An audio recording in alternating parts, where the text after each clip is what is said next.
Today on Star Wars Fanatic, we're going to dig into the character of Gar Saxon and his super commando, Mandalorians.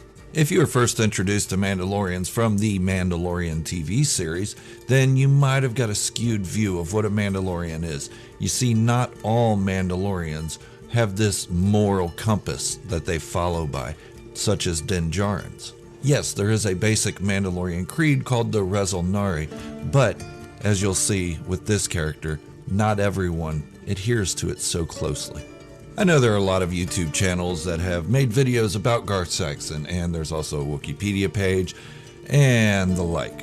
But I promise to add something a little bit more than what I've seen on all the other channels. So stick around to the end, see what I got in store for you. And let's get into the character of Gar Saxon. The story of Gar Saxon crosses two animated series and a comic book, the animated series being the Clone Wars and Rebels.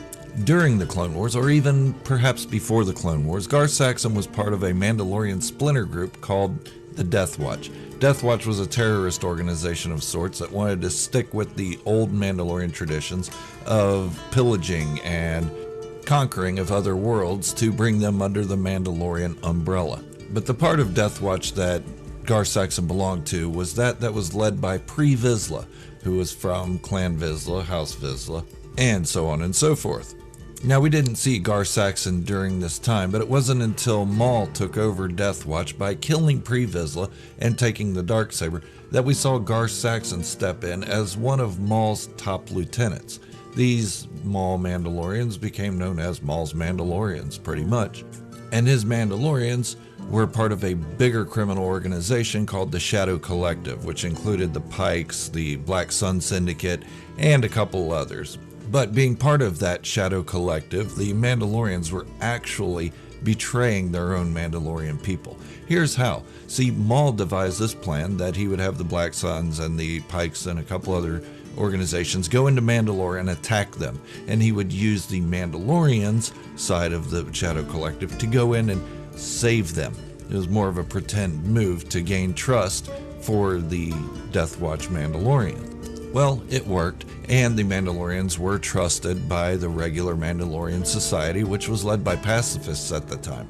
And they needed these Mandalorians to protect them, so to speak, or at least they thought. And Maul and Gar Saxon and Pre Vizsla made them believe this. But once this deception was over, that's when Maul decided to take out Pre Vizsla, take the Darksaber, and become the leader of Mandalore himself in the shadows. And with Maul's new self-appointed authority, he brings in his own team of lieutenants and leaders and such as Prime Minister Almec, Rook Kast, and Gar Saxon. Gar Saxon being the head of the Mandalorian super commandos. But anybody could say that Gar Saxon was just following the Darksaber and who was in control of it, and they're the rightful leader of the Mandalorians, and so on and so forth. However, if that were true, Maul would not have had to lead from the shadows with Prime Minister Almec as the face of the Mandalorian government.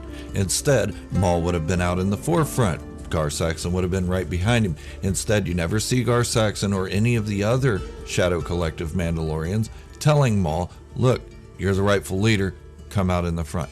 He doesn't. Instead, he goes along with Maul's plan to be a puppet master. You see, this is the first betrayal of the Mandalorian people by Gar Saxon, because he allowed an outsider to rule Mandalore. Now, it's not unnatural for an outsider to become a Mandalorian, but Maul had no intention of being a Mandalorian. He only wanted this spot to consolidate his power and then spread it throughout the galaxy. There was no intention of being a Mandalorian, and Gar Saxon would have known that, because Maul never took on the Rezal Nari. Gar Saxon allowed it to happen, even encouraged it. So this was a betrayal to his people and his own creed even. But this wasn't even his worst betrayal. So later on, Bo-Katan Kryze, who splintered off from the Death Watch because she didn't agree with Maul being the leader, she enlisted the help of Ahsoka Tano and some members of the 501st Legion to come down and take Mandalore back away from Maul and Maul's super commandos. Now, during this time, Maul's captured, Gar Saxon's captured. Gar Saxon actually killed Almec to keep him from spilling the beans about why Maul wanted Anakin Skywalker to be captured or killed. Now, this is the second betrayal, Gar Saxon, of the Mandalorian people. Mandalorians are not supposed to care about outside influence. They're not supposed to care about galactic politics or Jedi dealings or anything like that, because they are autonomous. They're independent of the rest of the galaxy due to treaties that have been in place for 100 years. Instead, Gar Saxon helps Maul lure in a Jedi who he thinks is going to be Anakin Skywalker or Obi-Wan Kenobi, but it ends up being Ahsoka Tano, in order to get Skywalker and kill Skywalker, robbing Palpatine of his next apprentice. Palpatine being the Supreme Chancellor of the Galactic Senate, Anakin Skywalker being a Jedi, both involving in both of those affairs, which Mandalorians are not supposed to do. Okay, so the Siege of Mandalore happens, Gar Saxon's captured, Rook Cast is captured, Almec's dead, Maul gets captured, then directly after that, Order 66. We don't know what happened to Gar Saxon between that time and about 15 to 16 years later. But during this time, we do see Gar Saxon again pop up. Only this time, he's an Imperial Viceroy or Governor of Mandalore, set in place by the Empire, by Palpatine himself even. Now, this is probably the worst betrayal that Gar Saxon has done against the Mandalorian people. While he was with the Shado Collective, most of the time, they took care of the Mandalorian people, minus the splinter groups that were out to get them. They did make sure the well-being of the Mandalorian people was met and that they were generally safe and happy, because if they weren't, then they would overthrow these Death Watch Mandalorians and Maul would no longer have a legitimate claim to the throne. So now, Gar Saxon is by himself, acting alone as Viceroy of the Mandalorian people through the Empire. Yes, the Empire, the galactic government, which is not supposed to have control over the Mandalorian sector. The Mandalorian sector is supposed to be autonomous, like I mentioned before, but Gar Saxon allowed them to take control through him. Only this time, he's not making sure that the Mandalorian people's needs are being met. Instead, he's more of like a dictator. These are my people, these are what you're going to do what I say, and this is how it's going to be. He even used fear as a way of keeping his power. He was also involved in trying to get the Duchess up and running again. The Duchess was a weapon that would target Beskar armor on Mandalorians and cook them from the inside out. It would destroy anything wearing Beskar armor. And in another scene, Gar Saxon decides he wants to take over Clan Wren. He wants Sabine to hand over the Darksaber to him, so Sabine hands it to her mother. Her mother hands it to Gar Saxon. Now, this is paraphrasing, so please just remember it's just a shortened part of the story. But Gar Saxon decides he's going to make an example of Clan Wren and wipe all of them out.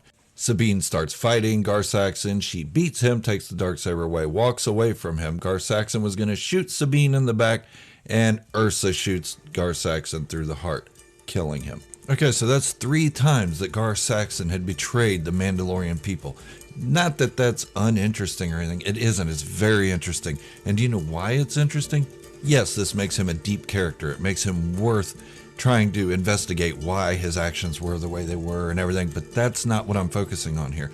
I mean, yes, I did do a little bit of background on Gar Saxon and tell how he betrayed his Mandalorian people 3 times, but from what I'm seeing as a Star Wars fan, we still call Gar Saxon a Mandalorian, when in fact throughout his known life, from what we've seen, he's done nothing to prove he is a Mandalorian. He doesn't follow the Rezulnari. He doesn't have his people's best interest at heart. He's not following a Mandalore or a traditional one, with Maul being the one holding the Darksaber. That doesn't really mean he's a Mandalorian, because he never took a creed, never followed the Rezulnari, never wore the armor, anything like that. Then, later on, he follows the Empire and takes orders from them, not a Mandalore or leader of Mandalorians. He himself calls himself a leader of the Mandalorians, but he's not. He's not leading. He's ruling, and he's doing it through fear and through murderous tactics. But because he calls himself a Mandalorian, we, viewers and fans, call him a Mandalorian as well. Well, I think we should stop.